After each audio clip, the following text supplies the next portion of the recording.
여러분은 지금 어디에 살고 계신가요?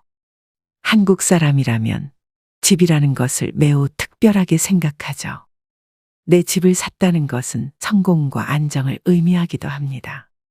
하지만 한 설문조사 결과에 따르면 현재 거주지에서 계속 살고자 하는 사람과 이사를 고려하고 있는 사람들이 거의 반반으로 나뉜다고 합니다.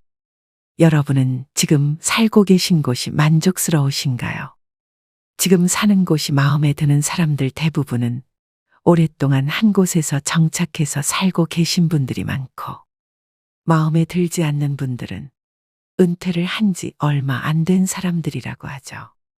직장에서 물러나면 직주근접을 고려해야 할 필요가 없어지기 때문이라고 합니다. 심지어 서울에 사는 50대 직장인의 절반은 은퇴 이후 도심에서 탈출하기를 꿈꾼다고 합니다. 여러분들은 어떠한 상황에 놓여 있으신가요? 만약 지금 생활에 불편함이 없고 자금적으로도 여유가 있으신 분들은 이사를 고려하지 않으실지도 모르겠습니다. 하지만 어쩔 수 없는 상황이 생기거나 노후 생활비에 대한 걱정으로 이사를 고민하는 분들도 많죠. 그런데 나이가 들어 이사를 하면 수명을 단축시킨다고 할 만큼 엄청난 스트레스가 생긴다고 합니다. 원래 살던 곳을 떠나다 보니 동네 이웃들과도 멀어지게 되고 새로운 환경에 적응해야 하는 시기가 있기 때문에 힘든 상황도 많이 발생되죠. 나이가 들면 고려해야 할 변수가 더 많아지기 때문에 노년기 이사는 실패하기 쉽다는 말이 괜히 있는 게 아닙니다. 그래서 오늘은 노년기에 이사를 고려하고 있거나 이사를 해야 할 때 반드시 알아야 하는 4가지의 내용에 대해서 살펴보고자 합니다. 오늘 내용 끝까지 들으시고 여러분의 의견도 댓글로 남겨주세요. 많은 구독자분들에게 도움이 될 것이라 생각합니다. 노후 주거지 선택에서 가장 중요한 요소 중 하나는 병원의 접근성입니다. 최소한 차로 30분 이내에 도달할 수 있는 병원이 있는 곳에 거주하는 것이 이상적이죠. 나이가 들면 언제 어떻게 몸이 아플지 알 수가 없습니다. 건강이 예측 불가능해지는 건 어쩔 수 없지만 현실이기도 하죠. 병마와 싸워야 하는 나이가 되었는데 몸이 점점 불편해지게 되어 운전은 어렵고 자녀에게 매번 부탁하기도 힘들기 때문에 큰 병원에 인접한 곳에 사는 게 좋습니다.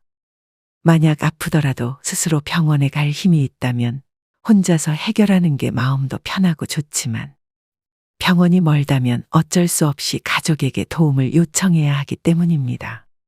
매번 자녀들이나 가족들이 도와주는 건 너무 고맙지만 몸도 아픈데 매번 자녀들에게 부탁하는 게 미안해서 몸이 불편할 뿐만 아니라 마음까지 불편해지는 경우가 많아집니다. 내가 나이 들어 아파서 자식들을 고생시키는구나와 같이 안 좋은 생각을 하게 되기도 하죠. 물론 많이 아프면 자식들에게 도움을 요청하는 건 당연한 것입니다. 우리는 힘들게 자식들을 키워냈고 대부분 모든 자식들도 그것에 대해 고마움을 느끼고 있기 마련이죠. 그래서 부모님이 아플 때 자신에게 의지하는 것을 싫어하는 자녀들은 많이 없습니다. 하지만 그게 반복되고 가뜩이나 바쁜 자식들을 계속 불러내는 것은 자식들에게 미안한 감정을 만들기도 하고 주변 사람들에게 민폐를 끼치는 것처럼 느껴질 수 있죠. 외적으로만 아프면 되는데 마음까지 아파질 수 있습니다. 또한 나이가 들수록 응급 상황이 발생할 확률도 높아집니다.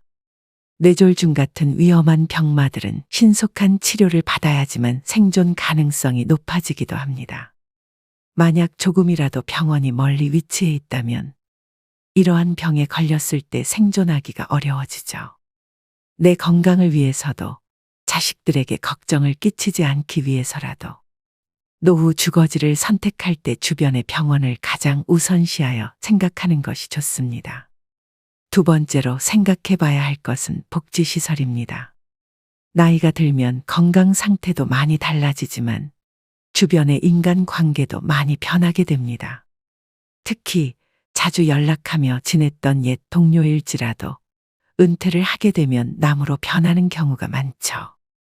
정말 친한 친구들이라고 할지라도 몸이 멀어지면 마음도 멀어지기 마련입니다. 70대 후반이 되면 전문가들은 회고하는 나이라고 하며 자신의 인생을 되돌아보면서 시간을 보내는 때라고 이야기하기도 합니다.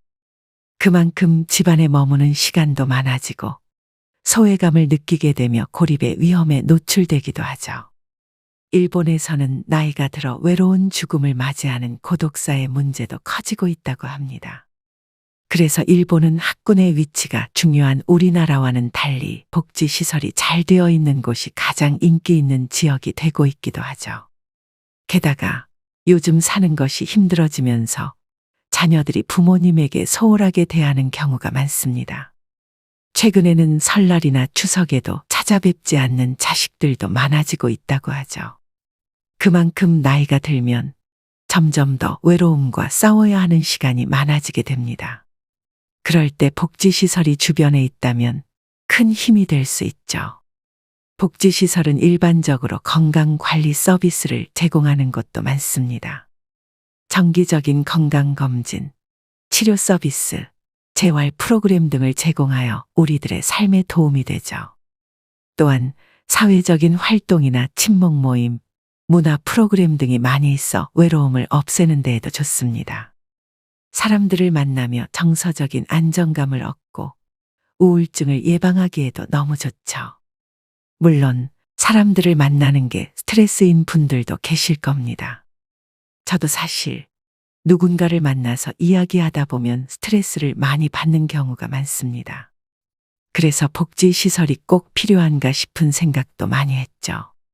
하지만 복지시설에서는 교류적인 측면뿐만 아니라 다양한 교육 프로그램을 진행하기도 합니다. 새로운 악기를 배우는 기회도 있고 혼자서는 가기 힘든 여행을 다 같이 떠나는 기회를 만들어주기도 하죠. 이처럼 노년기의 삶의 활력을 불어넣는 활동들을 복지시설에서는 많이 만들고 있습니다. 사람들과의 교류를 원하지 않더라도 복지시설이 주변에 있다면 많은 경험을 하는데 도움을 받을 수 있죠. 따라서 이사를 가거나 이사할 계획이 있다면 복지시설을 한 번쯤 생각해 보시는 것도 도움이 될 겁니다.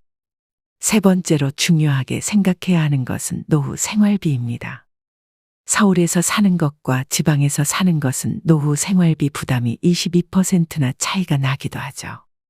우리나라의 한 연구 결과에 따르면 서울에서의 노후 생활비는 월 330만 원이고 광역시는 280만 원, 그 외 지역은 259만 원 정도라고 합니다.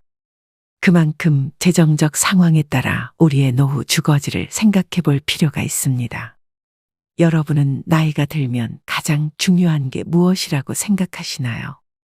많은 분들이 땅을 치고 후회하는 것 중 하나가 노후에 사용할 돈을 미리 생각하지 않은 것이라고 합니다. 그만큼 나이가 들면 돈이 정말 중요해지는 경우가 많습니다. 갑자기 병이라도 걸리면 병원비가 많이 들어가기도 하고 자식들이 결혼하면 부모된 도리로서 결혼에 보탬이 되라고 돈을 쥐어주기도 하죠. 물론 최근 들어 많은 분들이 자녀들 스스로 독립하게끔 하는 분들도 많지만 아직까지 우리 사회는 자녀들이 결혼할 때 부모들이 도와주는 경우가 많습니다. 이러한 경제적 요인을 고려할 때 노후의 주거지를 선택함에 있어서 초기 비용뿐만 아니라 장기적인 생활비도 함께 고려해야 합니다. 주거비는 일반적으로 개인 또는 가족의 총 지출에서 큰 비중을 차지합니다. 따라서 노후를 대비하여 너무 큰 주택을 선택하는 것은 피하고 관리가 용이하고 경제적인 주거 환경을 선택하는 것이 현명하죠. 한 전문가의 의견에 따르면 퇴직 이후에는 아파트를 투자의 수단으로 발견해 보라고 합니다. 가령 지금껏 모아둔 돈으로 서울 아파트를 마련하여 월세를 받을 수 있도록 하고 복지시설과 의료 서비스가 괜찮은 지방에서 살게 된다면 노후 생활비를 추가로 확보할 수 있죠. 게다가 서울에서 살게 되면 비싼 생활비가 들어가는 데 비해 지방에서 살게 되면 서울보다는 저렴한 생활비로 저축을 하며 생활할 수 있게 됩니다. 이는 현재 생활에 만족감을 줄 뿐만 아니라 미래에 큰 돈이 들어갈 것을 미리 준비하는 현명한 선택이 될 수도 있습니다. 따라서 이사를 고려할 때는 반드시 재정적인 요건을 확인해 보시는 게 좋습니다. 네 번째로 노후의 주거지를 선택할 때는 자녀와의 거리를 생각해야 합니다. 무조건 자녀와 가깝게 살아야 한다거나 멀리서 살아야 한다고 말씀드리는 것이 아닙니다. 이는 사람마다 다를 수 있기 때문이죠. 하지만 많은 분들이 자녀와의 근접성을 생각하지 않고 거주지를 선택하는 경우가 많습니다. 자녀들은 스스로 살아가게 냅두고 노후 생활은 자신들만 생각해서 선택하는 것이죠. 물론 이는 현명한 생각이라고 생각합니다.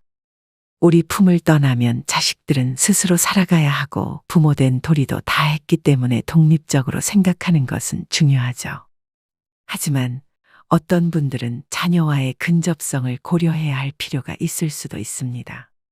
특히 혼자 사시는 분들이라면 어느 정도 가깝게 지내는 게 좋을 수 있습니다. 일찍 남편을 떠나보냈거나 아내가 먼저 떠났다면 외로움이 금방 쌓이기 쉽죠. 가장 소중한 가족들이 주변에 없으면 마음의 병이 빨리 들기 마련입니다. 만약 이 영상을 보고 계시는 분들 중 혼자 사시는 분이 계신다면 평생의 노후 거주지를 자식들과 멀리 하지 않는 것이 좋습니다. 그렇다고 아주 가까운 것도 아닌 1시간 정도의 거리가 가장 좋습니다. 이는 혼자 사시는 분들도 그렇고 부부로 현재 살고 계시는 분들도 마찬가지입니다. 사람 마음이라는 것이 간사하여 너무 가깝게 지내면 언제든 갈 수 있다고 생각하여 많이 찾아오지도 않습니다. 너무 먼 경우에도 찾아오려면 큰 마음을 먹어야 하기 때문에 쉽지 않죠. 가장 좋은 것은 1시간 정도의 거리가 좋습니다. 생각이 나면 찾아오기도 쉽고 우리가 보고 싶을 때 부르기에도 큰 부담이 없는 거리가 되기도 합니다. 그리고 자녀와의 거리를 생각하는 건 꼭 우리에게만 해당되는 이야기가 아닙니다. 자녀들도 부모가 접근하기 쉬운 거리에 살면 부모의 안부를 확인하기 쉽고 필요할 때 쉽게 도움을 드리기도 하고 도움을 받을 수 있기 때문에 심리적으로도 안정이 될 수 있습니다. 자녀와의 거리를 결정할 때 고려해야 할 추가적인 요소가 있습니다. 바로 손주들의 나이와 그로 인한 책임입니다. 손주들이 아직 어릴 경우 자녀들의 부탁으로 인해 손주를 오랫동안 돌보게 될 가능성이 높습니다. 이것이 서로에게 기쁨이 될 수도 있지만 때로는 부담이 될 수도 있습니다.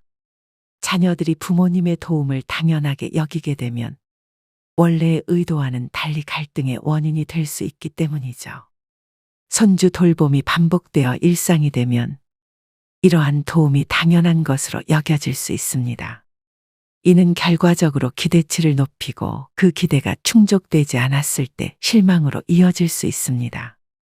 따라서 자녀와 너무 멀지 않되 너무 가깝지도 않은 거리에서 거주하는 것이 서로의 독립성을 존중하면서도 필요할 때 서로를 지원할 수 있는 최적의 방법이 될 수 있습니다. 자녀와의 거리를 어떻게 해야 한다와 같이 완벽한 정답은 없습니다. 하지만 여러분이 주거지를 결정할 때 한 번쯤은 꼭 생각해 보시길 바랍니다. 오늘 말씀드린 내용 외에도 노후에는 눈길조차 주면 안 되는 집들도 많습니다. 많은 분들이 이러한 집들을 선택하고 후회하는 경우가 많기 때문이죠. 짧게나마 노후에 선택하면 후회하는 집 2가지에 대해 말해보겠습니다. 첫 번째로 많이 후회하는 집은 전원주택입니다. 많은 이들이 퇴직 후 전원주택에서의 삶을 꿈꾸곤 합니다. 자연 속에서 여유롭게 지내고자 하는 마음에서 출발하지만 실제로 전원주택 생활은 예상과 다른 현실을 맞이할 때가 많습니다. 첫 번째로 전원주택 지역은 편의 시설이 부족할 수 있습니다. 주변에 병원이나 복지시설이 적어 의료 서비스 접근성이 낮고 사회적 활동을 할 장소도 제한적일 수 있습니다. 이런 상황은 건강관리와 사회적 연결에 어려움을 만들게 되죠. 또한 전원주택 지역은 종종 인구 감소와 관련된 경제적 문제를 겪고 있어 부동산 가치가 지속적으로 하락할 위험도 있습니다. 이로 인해 노후 자금 관리에 부정적인 영향을 미칠 수 있죠. 전원주택에서의 외로움은 또 하나의 문제입니다. 자연 환경이 제공하는 평화로움이 일시적인 만족을 줄 수는 있지만 오랜 시간 동안 적은 인구 밀도와 활동 부족으로 인해 고립감을 느낄 수 있습니다. 일본과 같은 고령화 사회에서도 많은 이들이 시골에서 도시로 돌아오는 추세를 보이고 있습니다. 이는 전원 생활이 예상과 달리 많은 어려움을 가지고 있다는 걸 뜻하죠. 따라서 전원 생활을 고려하고 계신다면 일정 기간 월세로 살아보는 것을 추천드립니다. 이를 통해 전원 생활이 자신에게 맞는지 실제로 경험해 볼 수 있고, 만약 필요하다면 도심으로 쉽게 돌아올 수 있는 계획을 세우는 것이 현명할 것입니다. 두 번째로 많이 후회하는 집은 넓은 평수의 집입니다. 많은 이들이 자녀가 독립한 이후 부부만 남게 되어도 여전히 넓은 평수의 집을 선호하는 경우가 있습니다.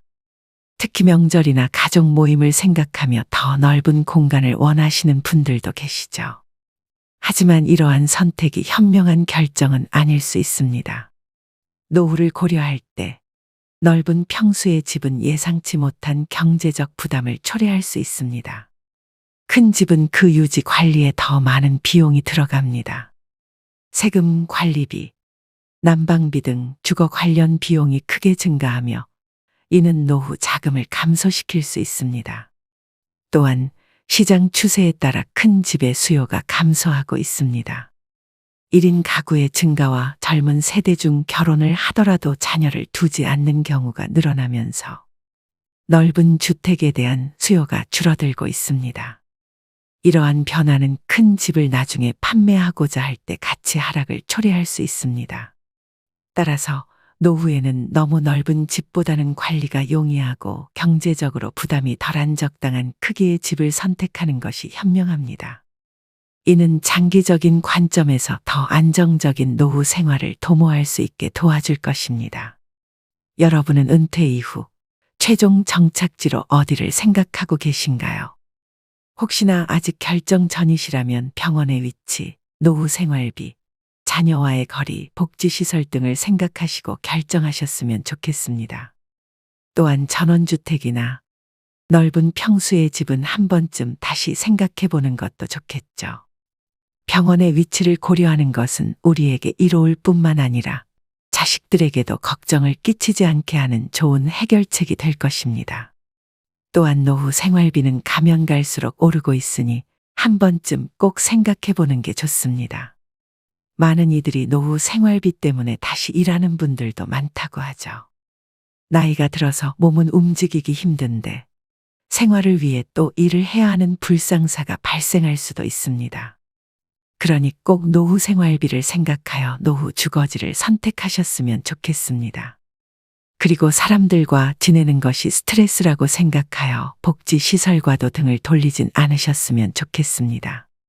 사람들과의 교류 외에도 많은 문화 시설과 배울 거리들이 많고 새로운 악기를 연주해 볼 기회가 생기거나 혼자 가기 힘든 여행을 도와주는 프로그램도 있을 것입니다.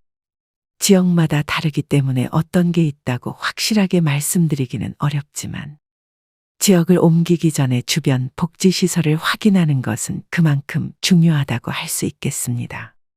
마지막으로 자녀와의 거리도 꼭 한 번쯤 생각해 보시길 바랍니다. 너무 가까운 거리는 좋지 않을 수도 있지만 적당한 거리는 자녀들이 찾아오기에도 좋고 문제가 생겼을 때 도움을 요청하기에도 좋죠. 몸이 멀어지면 마음도 멀어지는 법입니다. 자식들과 독립하여 생활하는 것도 좋지만 너무 멀리 살게 되면 마음도 떨어지기 마련입니다. 1시간 정도의 거리에서 생활하면서 자녀들과 적당한 거리를 유지하는 게 좋습니다. 영상을 보신 모든 분들이 최적의 장소에서 사시기를 진심으로 기원합니다. 여러분의 지혜를 발휘하여 더 좋은 내용이 있다면 댓글로 작성해 주세요. 많은 분들에게 큰 힘이 될 수도 있습니다. 구독자 여러분들이 가끔 저에게 큰 교훈을 주시기도 한답니다. 만약 댓글을 읽지 않는 분들이 있다면 한 번씩 읽어보세요. 정말 많은 분들이 현명하시다는 걸 느낄 수 있으실 겁니다. 그리고 구독 한 번으로 저와 친구가 되어주세요. 앞으로도 여러분들에게 도움이 되는 내용으로 찾아뵙겠습니다. 인생의 소리꽃 응원 많이 부탁드립니다. 감사합니다.